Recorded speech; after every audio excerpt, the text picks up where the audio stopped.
Espantan en el puente de Santa Ana, en Guanajuato. Todos los automovilistas, cada quien de diferente manera, cuentan que al pasar por el puente Santa Ana a las 12 de la noche, han visto un abominable espectro. Por cierto, que el puente de Santa Ana se encuentra a unos 20 kilómetros de esta población, sobre la carretera que va a Silao y atraviesa el arroyo del mismo nombre para dar paso a los vehículos y a los peatones. Hecha esta pequeña aclaración, vamos al asunto. Los viajantes al cruzar el puente a la hora que hemos mencionado, les sorprende una luz potentísima, a corta distancia, tanto así que les obliga a reducir la velocidad hasta casi detenerse y salirse de la carretera, pues en lo primero que se piensa es en la presencia de un camión o un autobús que no quiere hacer el cambio de luces. Pero al percatarse de que es solo un faro y no dos, y de que la luz no avanza, la sorpresa aumenta hasta llegar al asombro, pues de súbito aquel faro enorme que deslumbra por instantes desaparece sin dejar huella. Los viajeros no aciertan a comprender tal fenómeno, ni nada que revele la presencia de objeto alguno. ¿Qué significa entonces esa luz, a esa hora y de tan extrañas proporciones? Hay otros testigos que refieren sus impresiones de modo bien distinto. Afirman que en ese sitio y a esa hora, inmediatamente que pasan el puente, descubren a mitad de la carretera la sombra de una figura que corresponde sin duda a la de una mujer. Naturalmente que detienen la marcha, y lo primero que sienten es el deseo de auxiliarla. Al ver que está sola en el camino y a esas horas de la noche, paran el auto. La mujer sube, y cuando poco más adelante voltean hacia el asiento trasero, su sorpresa es mayúscula, pues la figura desaparece. Y otros más nos dicen que hace poco menos de un año, en un camión que iba al arroyo por viajes de arena, bajó uno de los macheteros a quien se le antojó bañarse en las frescas aguas de la corriente, en la temporada de lluvias, y que inesperadamente vino la creciente, y el muchacho, que no sabía nadar, se ahogó, precisamente a las 12 de la noche. Ahora cuando pasa por ahí un auto, el fantasma hace la seña para detenerlo, sube y sigue hasta llegar a Marfil, donde se baja, puesto que ahí vivía con su familia. ¿Cuál versión es la verdadera y la que puede creerse? Para salir de la duda, lo mejor es correr la aventura en circunstancias propicias y pasar por el puente precisamente a la medianoche. Yo antes era camionero. Esto me sucedió en una salida que hicimos hacia Torreón saliendo de la Ciudad de México. Llegando por San Luis Potosí me paré a tomarme un café y se me acercó un hombre y me pidió un aventón. Le pregunté que para dónde iba y él me dijo que iba adelante, que se había quedado sin combustible. Le dije que se subiera, pues yo viajo solo. Se subió y para allá íbamos. Entonces, cuando él se subió, empecé a sentir un escalofrío, pero bueno. El hombre no hablaba, estaba callado. Él sacó una fotografía de su chamarra y le dio un beso. Yo le pregunté que si era un familiar o un ser querido. Él me dijo que era su familia, que los quería mucho. Yo le pregunté que de dónde era, y él me dijo que era de Matamoros, y que vivía en la colonia Bellavista. Yo le dije que estaba bien. Él me preguntó que de dónde venía yo, y le dije que de la Ciudad de México. Le dije, vamos a oír música, para que no nos agarre el sueño, porque yo ya tenía mucho sueño. Prendí la radio y no se escuchaba. Estaba muerta. Le dije al señor, atrás de usted está el botón de la luz, préndalo para ver que tiene radio. Y el señor me contestó que no prendía. Este señor para nada me daba la cara. Traía una gorra y solo se le veía de la nariz para abajo. Entonces le dije, mientras no se pare el camión, todo está bien. Después él me preguntó, ¿tienes sueño? Y le contesté, algo. Me dijo, allá donde tengo mi camión hay un restaurante. Ahí se toma un café. Después comenzamos a platicar del trabajo. Le dije que el trabajo era muy duro, a lo que me contestó que sí, que lo bueno es que a mí me faltaban muchos kilómetros por recorrer, que a él ya se le había acabado la carretera. Yo me sorprendí con lo que escuché, pues no entendí a qué se refería. Avanzamos más y él me dijo, mire, ahí está mi camión. Cuando me acerqué vi que a un lado de su camión había un restaurante que yo nunca había visto, y yo pasé por 4 años por esa carretera. Nos paramos y nos bajamos. También lo que me llamó la atención es que su camión era viejísimo, como de los años 70. Le dije: oiga, su camión ya es una reliquia. Y él se empezó a reír y me dijo: es bueno el carrito, vamos a tomarnos un café. Entramos al restaurante y volví a sentir un escalofrío de esos buenos. Miré a la gente que estaba en el lugar y los vi muy raros, como muy chupados de la cara, como que era más hueso que carne. Me tomé mi café y le dije: bueno, ahí nos vemos, que le vaya bien. Pero comencé a sentirme muy cansado. Me entró un sueño muy fuerte. Él me dijo: si quiere, acuéstese, aquí hay camas. Le dije: no, tengo que llegar. Y él insistió: acuéstese.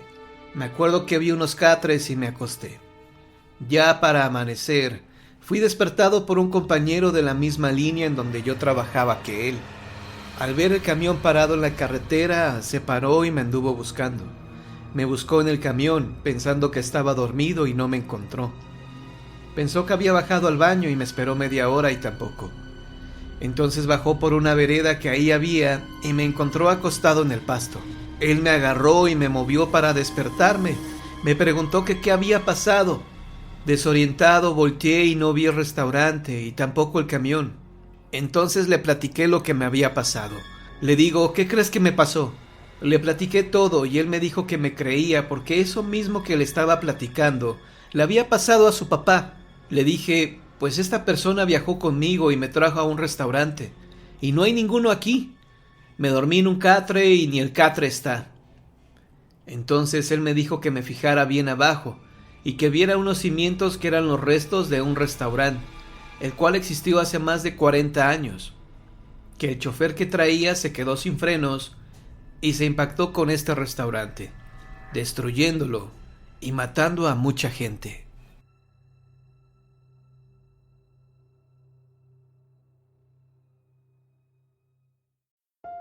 El hombre que regresó como un perro, leyenda de Oaxaca.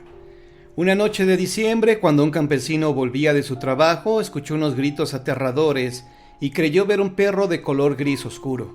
Cuando llegó a la cantina, platicó lo acontecido a cuantos amigos estuvieran presentes, ya que ese no era un color habitual en un perro de la región. Todos creyeron darle la mejor explicación argumentando que se trataba de un coyote, solo que quizá de un color poco común, pero al fin y al cabo un coyote. Un hombre que se encontraba en un rincón dijo haber visto también al supuesto coyote, solo que él se le había aparecido exactamente un mes atrás. Relató que el perro se le había aparecido cuando éste se encontraba solo, por lo que al darse cuenta corrió a esconderse para protegerse del animal, temiendo que el perro estuviera rabioso.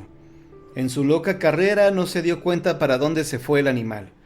Como no se concretó nada respecto a estas apariciones, las cosas se quedaron de esa manera. Pocos días después, el lunes y martes siguiente, para ser más exactos, fue visto nuevamente el animal haciendo exactamente lo mismo, acercarse a personas que transitaban solas por el lugar. Fue hasta el día sábado cuando el siniestro animal se le acercó nuevamente a uno de los campesinos, en donde al parecer el perro le habló pidiéndole que fuera hasta el corral donde tenía unas cuantas ovejas. El campesino estaba tan temeroso que no tuvo más remedio que hacerlo creyendo que se trataba de un nahual, humano que se convierte en animal. En cuanto llegaron al lugar indicado, no dudó en preguntarle: ¿qué es lo que desea? El animal respondió que era uno de los hombres más adinerados del pueblo, pero que no podía descansar porque hacía más de 5 años que había asesinado a un hombre y lo había enterrado en aquel camino justo al pie de un árbol. El campesino se mostró escéptico a pesar de que era verdad que el señor Jacinto había fallecido, pero nadie le aseguraba que fuera él. Fue entonces cuando el terrible animal le dijo: «Lo maté con un perro, por eso me hacen aparecer como tal». Cuando el campesino aceptó lo que estaba sucediendo, le preguntó: «¿Y qué es lo que quiere de mí?». «Que vayas y desentierres los huesos de aquel hombre y les des cristiana sepultura para que yo pueda descansar», dijo el animal. El campesino, que estaba muy asustado, no pudo negarse a tal solicitud. Acto seguido acudió ante las autoridades a comentarles lo que le había ocurrido, pero por más que buscaron los restos, no los encontraron debido a que había demasiados árboles los que se encontraban en el camino. Tal vez disgustado por no haber accedido a su petición, esa misma noche el perro regresó, pero esta vez tomó al campesino de los pies y lo arrastró hasta el camino diciéndole: «Los restos se encuentran en ese árbol seco».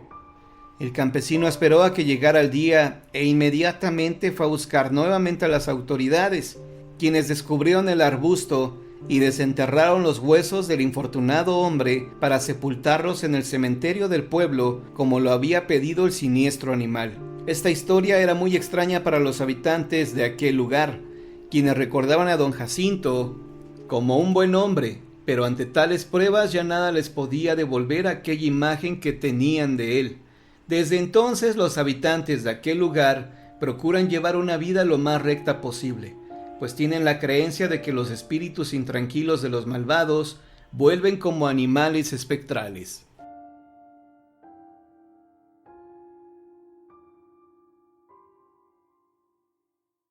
La maldición de la luz. Refiere doña Cholita, venerable anciana de más de 80 años, nacida en el mineral de la luz, que al calor de una fogata, allá en sus años mozos, escuchó de sus mayores esta historia de desolación. Camino a la montaña de Cristo Rey, subiendo por la Valenciana, al paso de un camino maltrecho, se desemboca en el mineral de la luz. Como cualquier guanajuatense mediantemente informado, lo sabe. Hace más de un siglo en ese mineral se descubrió un rico filón de oro y plata que trajo consigo un deslumbrante periodo de esplendor. A tal grado llegaron las cosas que no hubo talegos suficientes para tanta riqueza, ni cupieron en la ciudad las 24,000 almas que dicen que se juntaron. La abundancia y el jolgorio era uña y carne con el derroche y el libertinaje. Noche tras noche se atestaban con efusión la plaza de gallos, o las cantinas, o el corral de comedias, o los garitos de juego, o todos juntos. Noche tras noche el negocio del muertero prosperaba. Las riñas y las reyertas florecían. Se diría que el diablo sentaba sus reales a medida que las arcas del pueblo se llenaban hasta los topes, y que reía carcajada batiente por las fechorías de sus fieles.